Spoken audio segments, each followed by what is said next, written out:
السلام علیکم دوستو، کیسے ہیں آپ سب؟ میں زبینہ فیاض ایک بار پھر آپ کے ساتھ میں شروع کر رہی ہوں مشتری النجوم کی 7th سٹوری۔ تو میرے چینل پر آلریڈی ہے، جو کہ ہے عروبہ مسکان کی اشک بار آنکھوں سے۔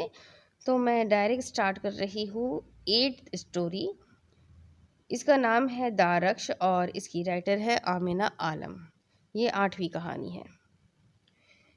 یہ میرے دوست، میرے چارہ گر، میرے احباب نہ چھیڑتے تو میرے زخم بھر گئے ہوتے، کوئی نگاہ جو اپنی بھی منتظر ہوتی، تو ہم بھی شام ڈھلے اپنے گھر گئے ہوتے۔ کالے رنگ کی گاڑی بڑی سی عمارت کے سامنے آ کر رکی تھی۔ گاڑی کے رکتے ہی اگلے دروازے کو کھول کر ڈرائیور باہر نکلا اور اس نے اتر کر گاڑی کا پچھلا دروازہ کھولا۔ پیچھے بیٹھے وجود نے پہلے اپنے کپڑوں کو سنبھالتا باہر نکلا۔ جو ہی اس نے اپنا پہلا قدم آگے بڑھایا، اس کا وجود فلیش لائٹس کی روشنیوں سے نہا گیا۔ رپورٹرز کے جم غفیر کو اپنی طرف بڑھتا دیکھ کر بے ساختہ اسے اپنا قدم واپس لینا پڑا۔ ڈرائیور نے آگے آ کر اس کے اور آگے بڑھتے لوگوں کے درمیان حد بنائی تھی۔ میم، کیا وہ ویڈیو آپ کی ہے؟ میم، آپ نے اس لڑکے کو تھپڑ کیوں مارا؟ میم، کہا جا رہا ہے کہ آپ نشے میں تھی، کیا واقعی ایسا ہے؟ میم، کیا آپ ڈرگس لیتی ہے؟ کئی رپورٹرز اپنے مائک کو آگے کر کے اس سے اپنے سوالات کے جوابات لینا چاہتے تھے۔ ڈرائیور نے اپنے ہاتھ سے اس کے گرد یوں گھیرا بنایا کہ ہاتھ اس کے جسم کو نہ چھوئے اور اسے لوگوں سے بچایا جا سکے۔ رپورٹرز کو پرے ڈھکیلتے ہوئے وہ بہت مشکل سے ڈرائیور اسے رپورٹرز کے چنگل سے آزاد کرواتا ہوا عمارت کی طرف بڑھا۔ کسی غیر متعلقہ شخص کو عمارت میں داخل ہونے کی اجازت نہیں تھی، اس لیے رپورٹرز کے ہجوم کو ڈیوٹی پر مامور گارڈز نے باہر ہی روک دیا تھا۔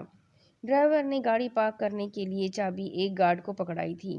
عمارت کے اندر کا ماحول باہر کی نسبت کافی پرسکون تھا۔ خاموش فضا میں اس کی ہیل کی ٹک ٹک ارتعاش پیدا کر رہی تھی۔ تنی ہوئی گردن کے ساتھ وہ لفٹ کے سامنے آ کر رکی۔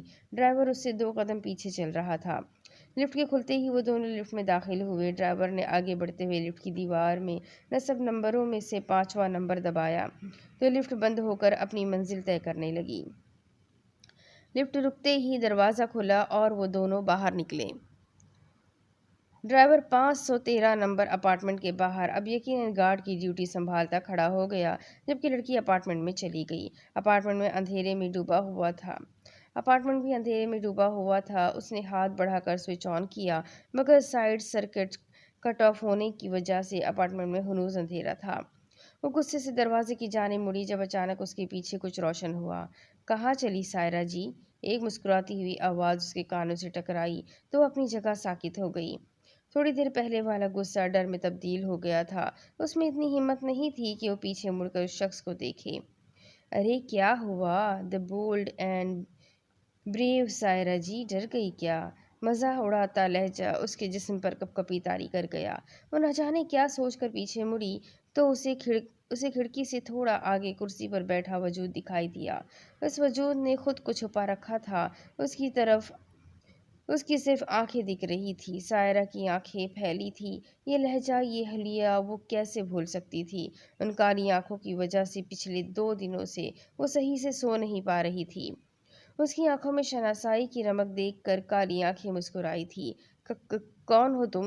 یہاں کیسے آئے؟ میں سیکیورٹی کو بلاتی ہوں۔ سیکیورٹی! سائرہ کے چلانے پر بھی سامنے بیٹھے وجود نے کوئی رد عمل ظاہر نہیں کیا۔ وہ ہنوز پرسکون بیٹھا تھا۔ مت چیخیں سائرہ جی، کوئی نہیں آئے گا۔ اپارٹمنٹ کی دیواریں ساؤنڈ پروف ہے، آپ کی آواز باہر نہیں جا رہی۔ پرسکون سا لہجہ سائرہ کو خوف سے چپ کروا گیا۔ اس کی آواز حلق سے نکلنے سے انکاری ہو گئی۔ آپ کو ایک راز کی بات بتاؤں؟ اس وجود نے آگے ہو کر یوں سرگوشانہ انداز اپنایا جیسے وہاں موجود کوئی اور ان کی بات سن نہ لے۔ سرگوشی بمشکل سائرہ کے کانوں تک پہنچی تھی۔ میں ایک لڑکی ہوں۔ بھاری آواز باریک ہوئی تھی، لہجہ بدلا تھا۔ سائرہ سے اپنی ٹانگوں پر کھڑا ہونا مشکل ہو گیا۔ خوف سے اس کی جان نکل رہی تھی۔ سامنے بیٹھے وجود کے جنس کا اندازہ اس کی جسامت یا حلیے سے لگانا ناممکن تھا۔ جس طرح اچانک اس نے اپنی آواز اور لہجہ بدلا تھا، یوں محسوس ہوتا تھا وہ اس میں ماہر ہے۔ اس وجود نے سائرہ کے سامنے सायरा के सामने कुछ तस्वीरें फेंकी थी जिनमें जले हुए लोगों और जले हुए घर की मुख्तलिफ एंगल से खींची हुई तस्वीरें थी। इस घर को पहचानती है आप? वही धीमी आवाज़, पुरसुकून लहजा। सायरा को मजीद अपने पाँव पर खड़ा रहना दुनिया की मुश्किल तरीन काम लगा। वो गिरने के अंदाज में फर्श पर बैठी थी, उसकी नज़रें तस्वीरों पर टिकी टिकी थी, जबकि उस वजूद की नज़रें उस पर। पुलिस कहती है कि शॉर्ट सर्किट की वजह से घर में आग लग गई थी।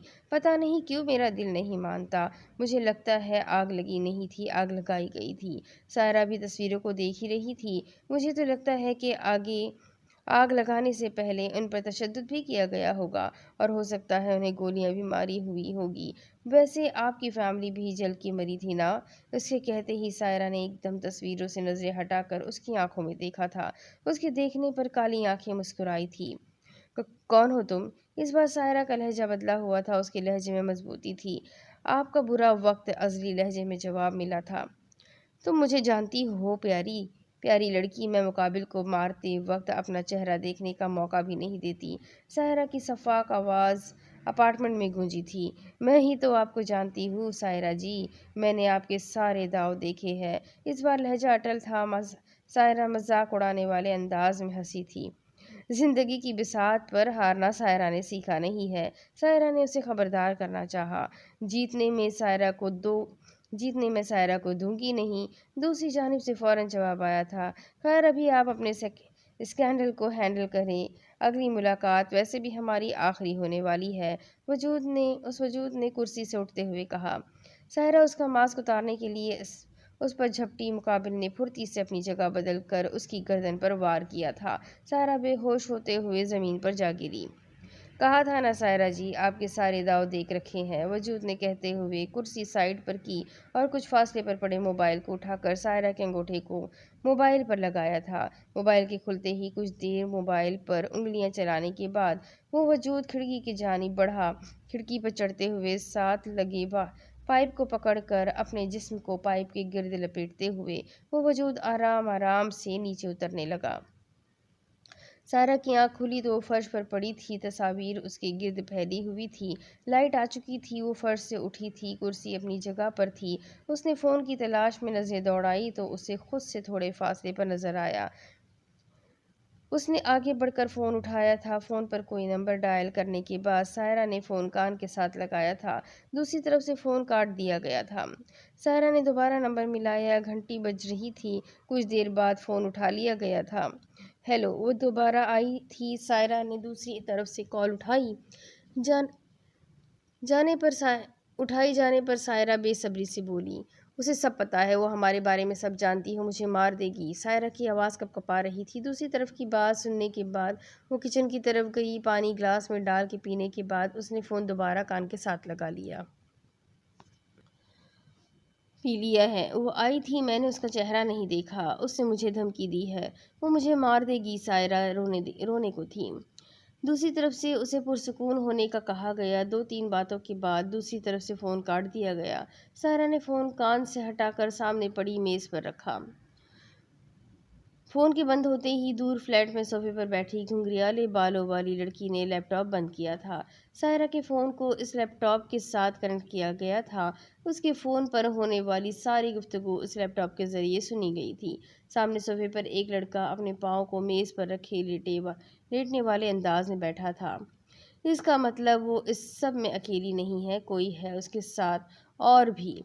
शी वॉज फ्राइटेंड, उसकी आवाज़ से लग रहा था। वो डरी हुई थी। वो डरी हुई नहीं थी, वो बस एक मैनिपुलेटर है। उसे पता है कि उसे अपने आंसुओं और खौफ का इजहार कब और कहाँ करना है। बाज़ औक़ात जो काम सख्ती नहीं करवा सकती वो ये आंसू करवा देते हैं। लड़की ने कहते हुए एक लंबी सांस हवा के सुपुर्द की। लड़के ने समझने वाले अंदाज में इस में सर हिलाया। सुनसान लड़के के स्नान लड़के के पुकारने पर लड़की ने सवालिया नज़रों से लड़के की तरफ देखा। तुम ठीक हो? लड़के की नरमी से पूछने पर सनान खामोशी से उसे देखती रही। सनान लड़के के दोबारा पुकारने पर सनान चौंकी थी। हाँ मैं ठीक हूँ, thank you and good night. सनान ने खुद पर काबू पाते हुए कहा और लैपटॉप सामने मेज पर रखते हुए एक कमरे की तरफ बढ़ गई। हारिफ ने कमरे के बंद दरवाजे को कुछ देर देखने के बाद सर झटक कर लैपटॉप उठा लिया। दूसरी तरफ सायरा को 2 दिन पहले वाली मुलाकात याद आई। 2 दिन पहले वो शूटिंग से वापस आ रही थी जब गाड़ी झटके से रुकी। यकीनन गाड़ी में कोई खराबी आ चुकी थी। ये रास्ता सुनसान था। उसने कॉल करने के लिए फ़ोन निकाला, मगर बदकिस्मती से उसकी चार्जिंग कम होने की वजह से वो बंद पड़ा था। लिफ्ट लेने के अलावा कोई चारा न था। वो लिफ्ट लेने के लिए रोड के साइड पर खड़ी हो गई जब अचानक एक काली गाड़ी उसके सामने आकर रुकी। हालांकि उसने गाड़ी को रुकने के लिए कोई इशारा नहीं किया था। उसकी लिफ्ट मांगने पर ड्राइविंग सीट पर बैठे वजूद ने उसे पिछले दरवाजे की तरफ इशारा करके बैठने का कहा। अगर उसे मालूम होता कि ये गाड़ी रोज़ उसका पीछा करती है तो वो कभी ना बैठती। वो पिछली सीट पर बैठी तो पहले उसे यूँ महसूस हुआ जैसे शीशा उसको शीशे को उस पर अपना वहम समझकर वो बाहर की तरफ फोकस करके सीट सेट कर दिया गया है। मगर देखने लगी ड्राइविंग सीट पर बैठे वजूद की निगाहें थोड़ी थोड़ी देर बाद उसके वजूद पर महसूस हो रही थी। मगर वो उसकी गाड़ी में बैठी थी, कुछ नहीं कर सकती थी। उस शख्स का हुलिया अजीब सा था। उसकी सिर्फ आंखें दिख रही थी। उसने एक बार भी उससे घर का रास्ता नहीं पूछा था। गाड़ी उसकी बिल्डिंग के सामने आकर रुकी तो उसने दरवाज़ा खोलने की कोशिश की, मगर दरवाज़ा लॉक था। इससे पहले कि वो उसे दरवाज़ा खोलने का कहती, आगे बैठा वजूद उसकी तरफ मुड़ा था। सायरा जी, मैंने सुना है आपके मुताबिक आपका बुरा वक्त भी आपको बता कर आता है, तो मैंने सोचा कि आपके अल्फाज को सच साबित करते हुए आपको बता आते हैं कि आपका बुरा वक्त शुरू होता है। उस शख्स की बात मुकम्मल हो करते ही गाड़ी का दरवाज़ा खुला था और सायरा भागते हुए गाड़ी से निकली थी। वो जो बड़ी शान से कहा करती थी कि सायरा का बुरा वक्त भी सायरा को बता कर आता है, उसे आज अपनी कही बात से डर लग रहा था।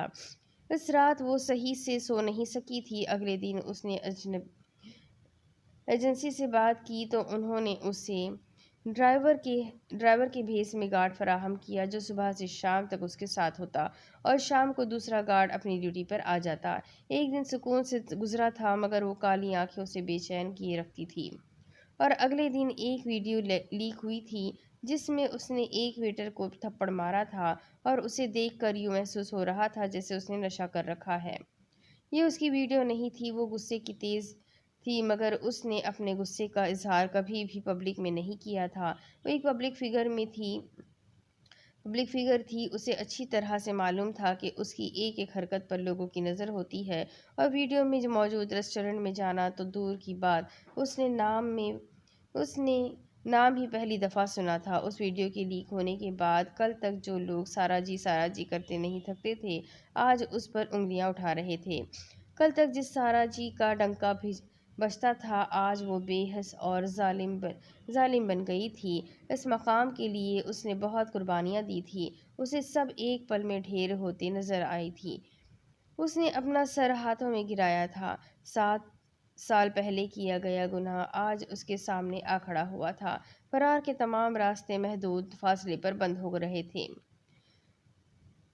दूसरी तरफ सनान सनान सनान मुख्तलिफ लोग के पुकारने की आवाज़ें आ रही थी। अचानक गोली चली थी। हर तरफ सुकूत छा गया। सनान एक मध्यम सी सरगोशी हुई थी। शिमला आपी सनान कहते हुए एक लड़की की तरफ बढ़ी थी जिसके कपड़ों और चेहरे पर खून लगा हुआ था। सनान, भाग जाओ यहाँ से, अम्मी अब्बू मारे गए हैं। सायरा के आदमियों ने हमला कर दिया है। सब खत्म हो गया। यहाँ कभी मत लौटना। कोई नहीं बचा यहाँ। तुम्हें खुदा का वास्ता है, भागो यहाँ से, बचाओ खुद को। वो लड़की सनान का चेहरा पकड़े उसे भागने का कह रही थी। आप सनान की बात मुकम्मल होने से पहले ही उस लड़की ने सनान की बात काटी थी। मैं नहीं भाग सकती, मेरे पाँव जख्मी हैं, उन लोगों ने मुझे देख लिया है, मैं मारी जाऊंगी। तुम भागो, पीछे मत देखना, भागो। उस लड़की ने सनान को भागने का कहा था। सनान उस लड़की को छोड़कर मुखालिफ सिमत भागने लगी थी। भागते भागते उसने अपने पीछे गोली चलने की आवाज़ सुनी थी। वो रुकना चाहती थी मगर मारे जाने के खौफ से भागते रहने पर मजबूर कर दिया गया था। वो भागते भागते बहुत आगे निकल आई थी। वो रोड के बीचों बीच खड़ी थी। उसकी टांगें शल हो चुकी थी। उसने मुड़कर देखा, उसे दूर फिजा में धुआं दिखाई दिया। अचानक एक बाइक उससे टकराई और वो रोड पर गिर गई। माँ! उसके मुंह से चीख निकली थी। सनान उठी थी। उसने इर्द गिर्द देखा। वो रोड पर नहीं बल्कि अपने फ्लैट के बिस्तर पर थी। पेशानी से पसीना साफ करते हुए उसने साइड टेबल से पानी का ग्लास उठाकर मुंह के साथ लगा लिया था। वॉशरूम से हाथ मुंह धोते हुए वो कमरे से बाहर निकली। खलीफ जा चुका था। लैपटॉप सामने सोफे पर पड़ा था। वो तौलिए से अपना मुंह सुखाती बालकनी में आ गई। तौलिया साइड पर रखते वो झूले पर बैठी थी। 7 साल सनान ने सरगोशी की। 7 साल में काफ़ी ज़िंदगी जी चुकी है। अब आपको मर जाना चाहिए। फ़ोन की घंटी बज रही थी। सायरा ने फ़ोन उठाकर कान के साथ लगाते हुए हेलो कहा। उसकी आवाज़ से लग रहा था वो सो रही है। दूसरी तरफ से की गई बात पे वो फ़ौरन उठ बैठी। क्या मतलब? वो वीडियो एडिटेड नहीं है? मैंने उस रेस्टोरेंट का नाम पहली बार सुना है और तुम लोग कह रहे हो कि वो वीडियो असली है। वो चिल्लाई। दूसरी तरफ की बात सुनते उससे मज़ीद गुस्सा आया। मेरी भला से तुम लोग 10 लोगों से चेक करवाओ, वो वीडियो असली नहीं है, समझे? अपनी सुनाकर उसने फ़ोन बंद कर दिया। वो इतने वो उठने लगी थी जब उसे अपने बेड के सामने कुर्सी पर काले लिबास में बैठी हुई लड़की दिखाई दी। हेलो सायरा जी। लड़की ने उसे अपनी तरफ मुतवज्जा पाकर काले दस्ताने वाला हाथ हिलाया था। तुम क्यों आई हो यहाँ? सायरा ने सर्द लहजे में उससे पूछा। आपके बगैर दिल नहीं लग रहा था। मैंने मेरा सोचा काम निपटा आऊं, उस लड़की ने मानी खज लहजे में कहा। उसके काम का मतलब सायरा को अच्छे से समझ आ गया था। देखो, अगर तुमने मुझे हाथ लगाने की कोशिश की तो तुम्हारे साथ अच्छा नहीं होगा। सायरा की बात पर वो लड़की कहकहा लगाकर हंसी थी। और क्या बुरा करेंगी आप मेरे साथ? चले, आज मैं आपको अपना चेहरा दिखाती हूँ। लड़की ने कहते हुए अपना मास्क उतारा था। सायरा साकित रह गई। वो हूबहू उसके जैसी थी। उसका एक एक नक्श उससे मिलता था। सनान आपकी जुड़वा बहन। मुझे भूली तो नहीं होंगी आप, है ना? सनान ने आगे होकर तंजिया लहजे में उससे पूछा। कुछ समझ आई वीडियो वाली बात? सनान ने फिर से उसे मुखातिब किया मगर सायरा हनूज उसका चेहरा तके हुए जा रही थी। चले सायरा जी, टाइम हो गया। सनान अपनी जगह से उठी थी। देखो सनान, तुम मेरी बहन हो, हम बैठकर बात करते हैं। सायरा की बात पर सनान हंसी थी। 7 साल पहले आपने बहन के रिश्ते की धज्जियां उड़ा दी थी। सायरा जी, हमारे दरमियान कोई रिश्ता नहीं छोड़ा आपने। अब अगर हम में कोई रिश्ता है तो वो नफरत, इंतकाम और बदले का है। सनान ने कहते हुए पीछे मुड़कर सायरा का गुलदान वाला हाथ पकड़ा था। सायरा जो उसे बेखबर होता देखकर उस पर गुलदान से वार करने वाली थी। एकदम चौंकी थी। उस पर गुलदान से वार करने वाली थी। एकदम चौंकी। वो इतनी भी बेखबर नहीं थी। सनान ने सायरा को मुस्कुरा कर देखा, फिर उसके हाथ से गुलदान लेकर सही जगह पर रखते हुए उसकी तरफ मुड़ी। खुदा की कसम, अगर आप में और मुझ में मशाबहत ना होती तो मैं आपके चेहरे पर तेजाब डाल देती। सनान सफाकियत से कहते हुए सायरा की तरफ बढ़ी।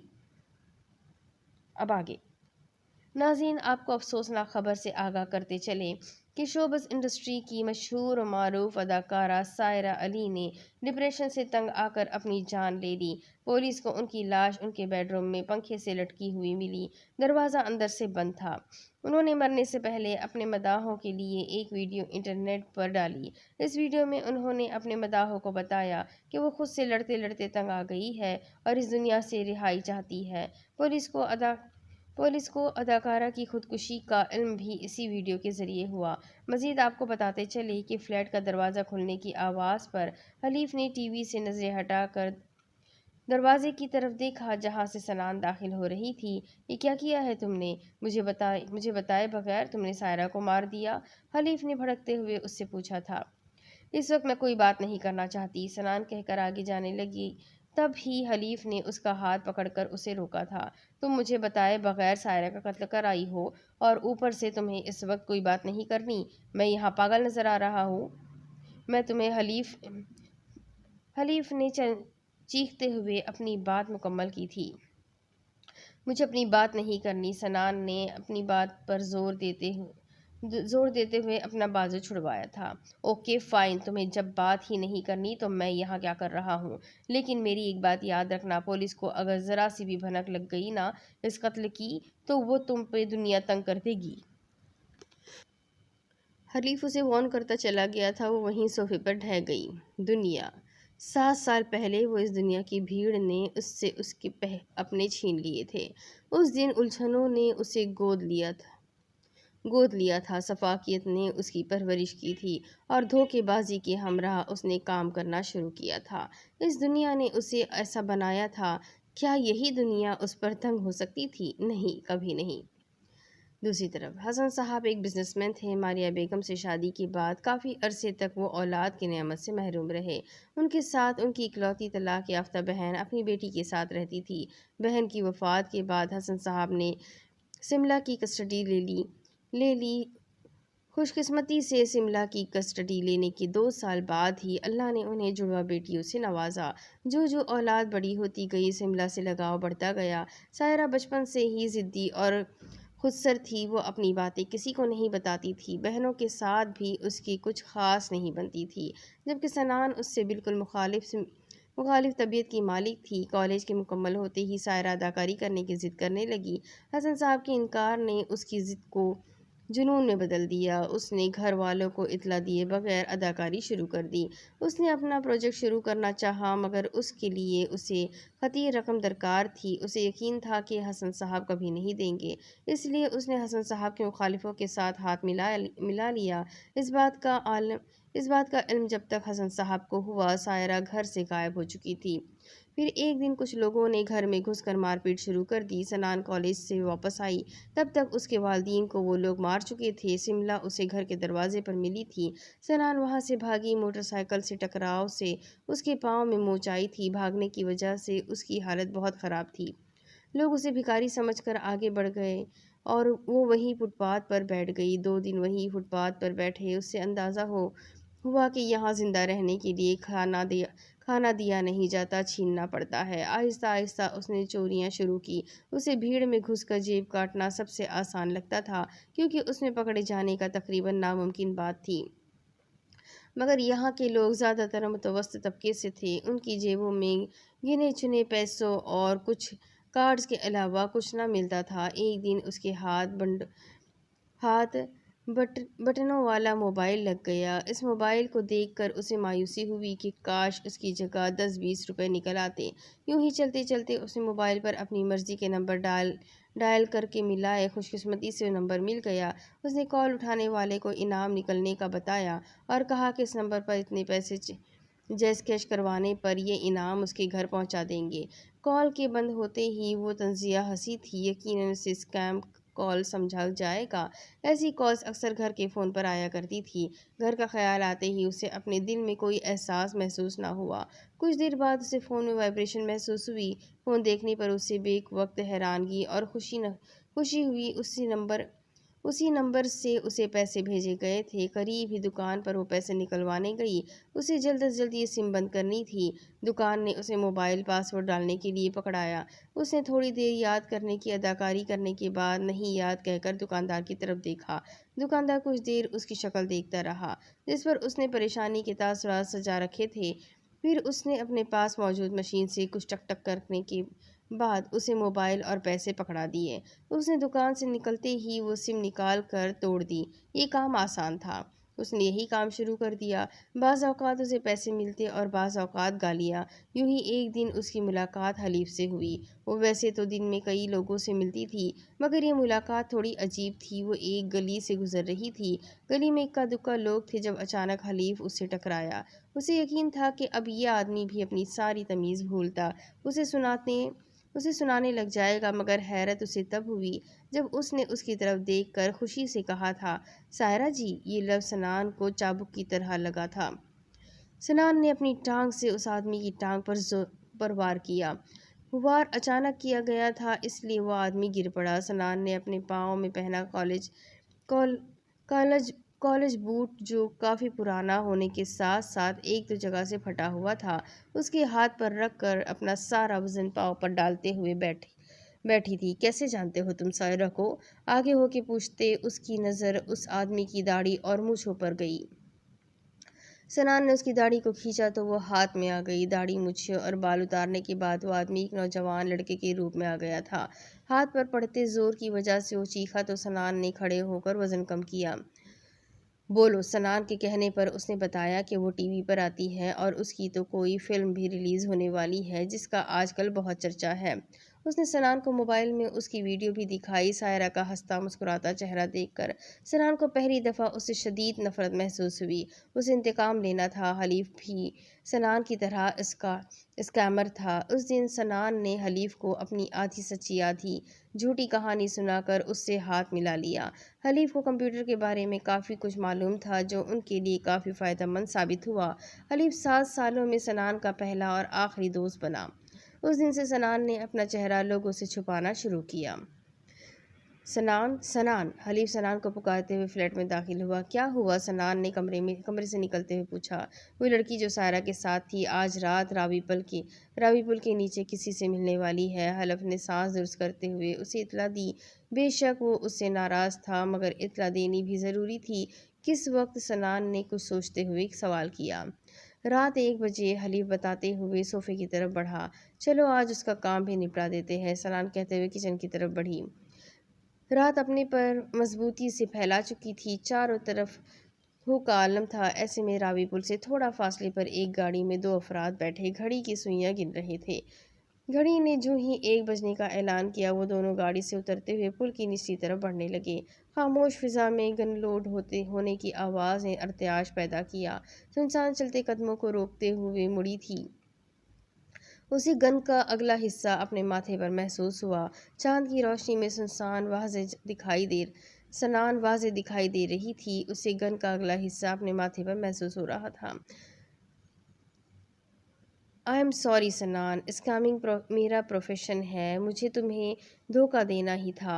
हलीफ की मुस्कुराती हुई आवाज़ सनान के कानों से टकराई थी। सनान कुछ नहीं बोली थी, जैसे वो सब समझना चाह रही थी। हलीफ उस पर गन ताने खड़ा था।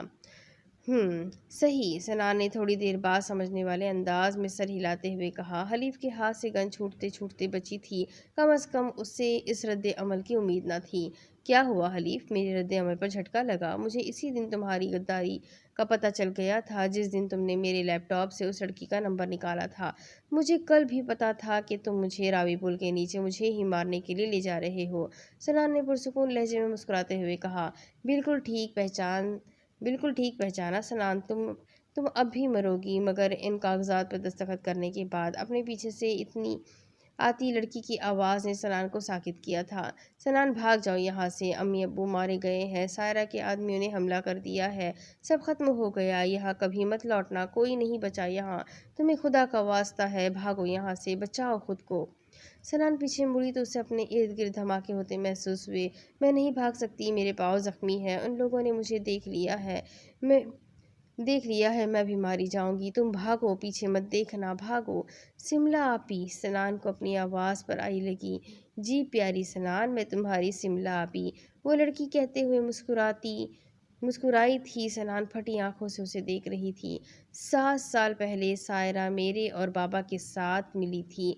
हम तीनों को तुम्हारी फैमिली का पैसा चाहिए था और हमने तुम्हारे माँ बाप को मारने का प्लान बनाया।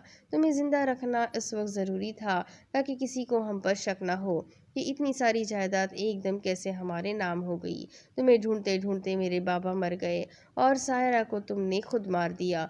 क्या, कैसे, क्यों का जवाब मैंने दे दिया। अब शाबाश, साइन करो। फिर तुमने भी तो अपनी फैमिली के पास जाना है।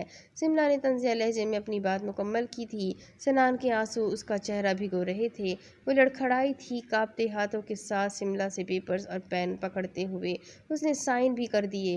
पेपर्स वापस करते वक्त सनान सिमला के हाथ पकड़ते हुए फूट फूट कर रो दी। आई मिस्ड यू आपी, I missed you so much. Shimla को सनान के आंसू अपने हाथों पर महसूस हुए तो उसने अपने हाथों को वापस खींचा। चलो प्यारी सनान, बताओ तुम्हें कैसी मौत चाहिए? सिमला ने पेपर्स लपेटते हुए कहा था। मुझे मारने के बाद मेरा चेहरा इस तरह कुचल डालिएगा कि कोई मुझे पहचान न सके। सनान ने कहते हुए आंखें मूंदी थी। नाजरीन, शोबिस इंडस्ट्री में یکے بعد دیگرے 2 اموات۔ اداکارہ سائرہ علی کی خودکشی کے بعد مشہور فلم ڈائریکٹر سملہ رضا کا کل رات قتل۔ آج صبح پولیس کو سملہ رضا کی لاش راوی پل کے نیچے سے ملی۔ سملہ کی لاش کے ساتھ ایک اور لاش برآمد ہوئی۔ دوسری لاش کا چہرہ بری طرح سے کچلا ہونے کی وجہ سے پہچان نہ ہو سکی۔ پوسٹ مارٹم رپورٹ کے مطابق دوسری لاش کسی مرد کی ہے۔ تو یہ کہانی بھی یہی ختم ہوتی ہے۔ امید کرتی ہوں آپ لوگوں کو ضرور پسند آئی ہوگی۔ آخر کار اس نے اپنا بدلہ لے ہی لیا۔ تو انشاءاللہ اگلی کہانی کے ساتھ پھر ملتے ہیں۔ تب تک کے لیے چینل کو سبسکرائب کر دیں، بیل آئیکن کو دبا دیں اور ساتھ ہی ساتھ ویڈیو کو لائک کر دیں، اپنے کانٹیکٹ میں شیئر ضرور کریں، کمنٹ کر کے مجھے ضرور بتائیں کہ آپ کو اسٹوری کیسی لگی۔ ملتے ہیں اگلی ویڈیو میں، تب تک کے لیے اپنا خوب سارا خیال رکھیے گا، مجھے بھی دعاؤں میں یاد رکھیے گا۔ اللہ حافظ۔